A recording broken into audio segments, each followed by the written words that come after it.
হরে কৃষ্ণ। আজ বলবো এক বিশেষ তীর্থস্থানের কথা। সব তীর্থস্থান যাওয়ার আগে সবাই দর্শন করে এই স্থান, যেখানে রয়েছে শ্রী ভগবান বিষ্ণুর পদচিহ্ন। ভগবান বিষ্ণু স্বয়ং এসেছিলেন এই জায়গায়, আর সেজন্যই ওনার পদচিহ্ন থেকে গেছে এখানে। একমাত্র এই তীর্থস্থানে এসে শ্রাদ্ধাদি করলে পিতৃগণ স্বর্গলাভ করেন।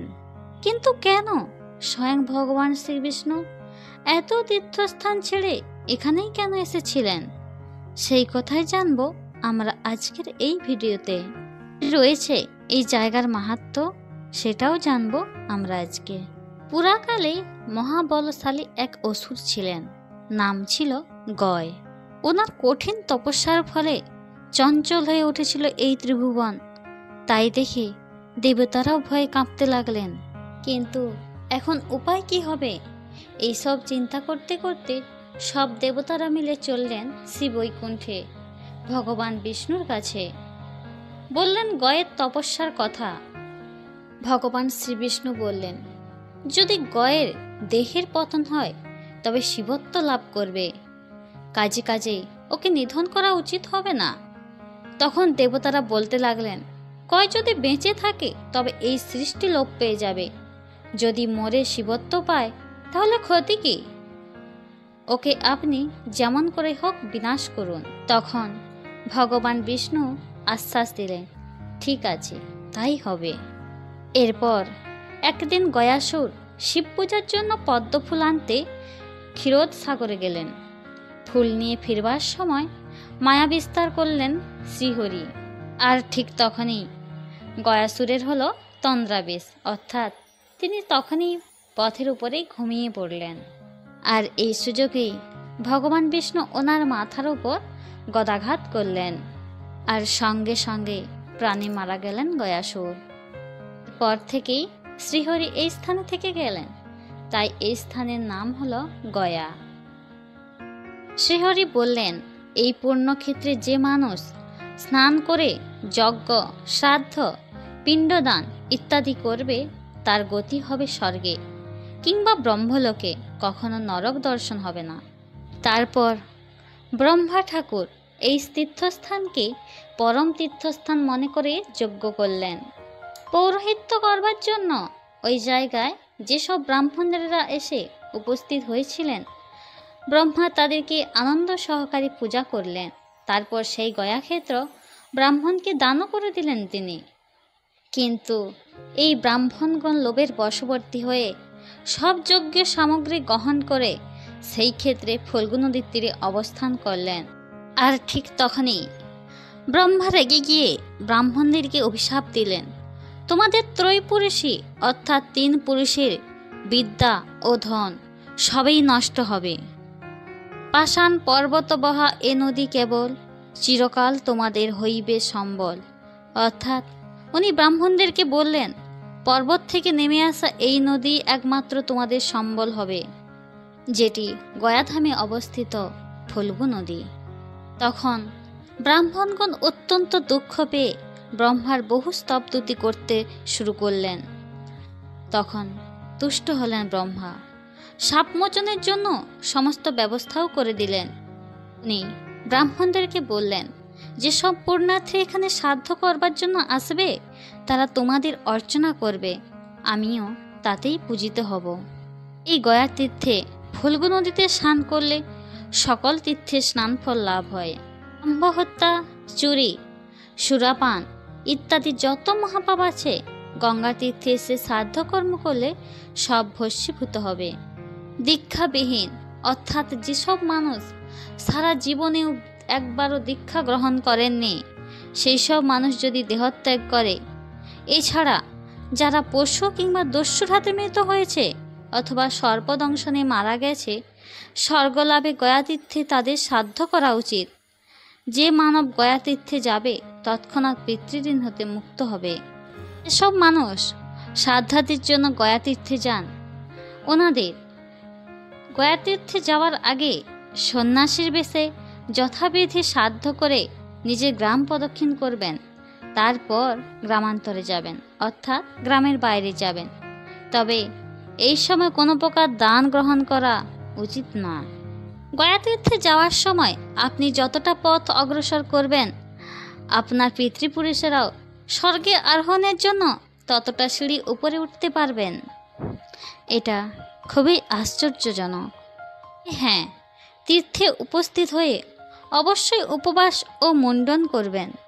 গয়াতীর্থে সব সময় সকল প্রকার সাধ্য করা যায়, দিবারাত্রি কোনো বিধিনিষেধ নেই। এছাড়াও বারাণসী, সোমনাথ, মহানদীতে বারবার শ্রাদ্ধাদি করে পিতৃগণকে স্বর্গলোকে পাঠাবার ব্যবস্থা করেন মানুষজন। উত্তর মানস তীর্থে গেলে আপনার কোনো রকম সাধ্য ছাড়াই অভীষ্ট পূরণ হয়। দক্ষিণ মানস তীর্থে গেলে আপনি মৌনরে পিণ্ডদান করলে দেবঋণ, পিতৃঋণ ও ঋষিঋণ থেকে অবশ্যই মুক্তিপ্রাপ্ত হবেন। কনকখল তীর্থে যদি কোনো মানুষ স্নান করেন, তাহলে সেই মানুষ স্বর্গে স্থান পায়। আর সেখানে যদি শ্রাদ্ধ কর্ম করেন, তাহলে অক্ষয় পদ লাভ হয়। ফল্গু তীর্থে পিণ্ডদান করে যদি সেখানে গদাধরের আপনি দর্শন করেন, তাহলে পিতৃঋণ থেকে মুক্ত পাবেন, একবিংশ পুরুষকে উদ্ধার করবেন। যদি কখনো ধর্মারণ্যে যান, তবে বাজপেয় যজ্ঞের ফল লাভ করবেন। ব্রহ্মতীর্থে স্নান করলে রাজস্ব এবং অশ্বমেধ যজ্ঞের ফল লাভ করবেন। উপতীর্থে জল দ্বারা সাধ্য করলে অক্ষয় ফল প্রাপ্ত করবেন। নিত্যপুণ্য ধরাদানে যেই পুণ্য হয়, গয়াশ্রীরে একবার মাত্র পিণ্ডদানে সেই পুণ্য লাভ হয়। পিণ্ডপৃষ্ঠে যদি কখনো যান, তবে অল্প পুণ্যাত্মাও মহাফল লাভ করেন। সেখানে যাদের নাম উল্লেখ করে আপনি পিণ্ডদান করবেন, ওনারা নরকস্থ হলেও স্বর্গলাভ করবেন। গয়াধামে গিয়ে অক্ষয় বটের তলে বসে যদি কোনো একজন ব্রাহ্মণকে উত্তম ভোজন করাতে পারেন, তবে কোটি বিপ্র ভোজনের ফল লাভ হবে। অক্ষয় বটের সাধ্য করে যদি প্রপিতামহকে আপনি দর্শন করেন, তাহলে অক্ষয় স্বর্গ লাভ হয়, নিজের শতকুলকেও উদ্ধার করতে পারবেন। এতক্ষণ আমরা শুনলাম কেন এই জায়গার নাম হলো গয়াধাম। এছাড়া এখানকার আরও কিছু কিছু জায়গার কথা, যেখানে আপনি শ্রাদ্ধাদি কর্ম করলে পুণ্য লাভ করতে পারবেন। এই বিশেষ গয়াধামে রয়েছে এক অপরূপ মাহাত্ম্য। চলুন বলি সেই ইতিহাস যেখানে রয়েছে গয়াধামের এই মাহাত্ম্যের কথা। বিশাল নামে এক বণিক ছিলেন। উনি গয়ায় পিণ্ডদানের জন্য যাচ্ছিলেন। প্রেতভাবাপন্ন এক ব্যক্তি ওই বণিককে বললেন যেন সে তার নামেও পিণ্ড দেয়। প্রেতোদ্দেশ্যে গয়াতীর্থে কইলে পিণ্ডদান, প্রেতজনি ছাড়ি সেই পায় পরিত্রাণ। অর্থাৎ প্রেতের উদ্দেশ্যে যদি গয়াতীর্থে পিণ্ডদান করা হয়, তাহলে সেই প্রেতজনি ছেড়ে পরিত্রাণ পায়, আর পিণ্ডদাতারও স্বর্গগতি লাভ হয়। এই প্রেতের কথা মতো এই বণিক গয়াধাম পৌঁছেই প্রথমে ওনারই উদ্দেশ্যে পিণ্ড দিলেন। তারপর পিতৃপিতামহদের উদ্দেশ্যেও পিণ্ডদান করলেন। তাতে সকলেই মুক্ত হলো। পরজন্মে এই বণিক হয়েছিলেন একজন রাজপুত্র। জন্ম হয়েছিল বিশাল নগরে। কিছুদিন পর এই রাজপুত্র ব্রাহ্মণগণকে জিজ্ঞেস করলেন, কোন কার্য করলে মানব পুত্র লাভ করতে পারে? ওনার উত্তরে ব্রাহ্মণগণ বললেন, গয়াধামে পিণ্ডদানে পুত্র লাভ হয়। তারপর গয়াতে গিয়ে উনি পিণ্ডদান করলেন। সেই রাজপুত্র রাজা হয়ে পুত্র লাভ করলেন। উনি একদিন আকাশপথে দেখতে পেলেন শুভ্র, রক্ত আর কৃষ্ণবর্ণের কয়েকজনকে। বণিকের প্রশ্নে শুভ্রকায় মানুষটি বললেন, আমি তোমার পিতা, তোমার দ্বারাই পিণ্ডদানে আমি এই শুদ্ধ দেহ ধারণ করেছি আর ইন্দ্রলোকে বাস করছি।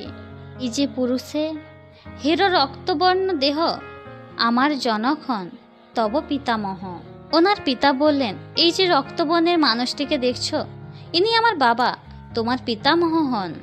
আর এই যে কৃষ্ণবর্ণের মানুষটি, ইনি হলেন আমার পিতামহ। এক ঋষিকে বধ করে মহাপাপী ছিলেন। বহুকাল নরক ভোগের পর তোমার পিণ্ডদানের ফলে মুক্তি লাভ করলেন। আমাদেরকে তুমিই মুক্ত করেছ।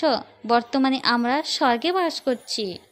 স্বর্গত পিতার বাক্যে বিশাল রাজের মনে খুব আনন্দ। অন্তিমকালে তিনিও স্বর্গে গমন করলেন। এই ছিল গয়াধামের মাহাত্ম্যের এক বিশাল ইতিহাস। আর এখান থেকেই আমরা জানতে পারলাম একমাত্র গয়াধামে গিয়ে শ্রাদ্ধ করলে যত পিতৃপুরুষগণ নরকে বাস করছেন ওনারা স্বর্গে গিয়ে মুক্তি লাভ করেন। হরে কৃষ্ণ। গয়াধামে শ্রী ভগবান শ্রী বিষ্ণুর চরণে জানাই আমার কোটি কোটি প্রণাম।